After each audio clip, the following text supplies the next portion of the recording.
So moving forward from here, obviously, it's not going to fix everything. This is just a step towards getting in the right direction.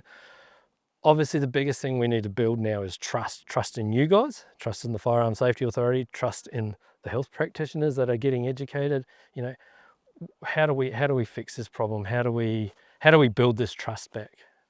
Yeah, firstly, I want to congratulate you guys that are doing a really awesome job out there in the community and spreading the right information to people.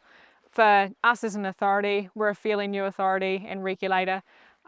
We've only been around a couple of years and that trust is continuing to grow. But I think some of those key things are like our health practitioners are doing a really good job out there, and we want to encourage license holders to use them when need be as well. And also, yeah, for you guys to keep doing the great work that you're doing as well. I know a lot of that trust comes through other license holders and you guys asking us these tough questions as well.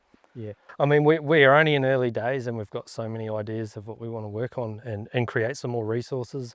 Things are going to keep changing. The legislation is getting rewritten, and we hope to be able to get that information from you guys and update everyone about what's happening. So this doesn't just stop here with this podcast. In 12 months time, we might be doing this again with new answers, who knows.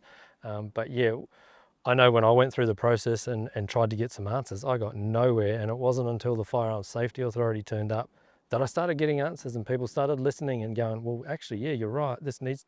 We need to work on this. So I do believe it's getting better. I do believe people need to continue to get help. Don't be scared of the doctors. You need to get help. Get help. If you're not going to the doctors and getting help, and we aren't getting this data of how many people are actually not losing their license, it's really hard to tell you the positive stories. So this is just one question we have in a series of frequently asked questions we've got for the Firearms Safety Authority regarding mental health and firearms ownership. Be sure to head over and check out the other videos.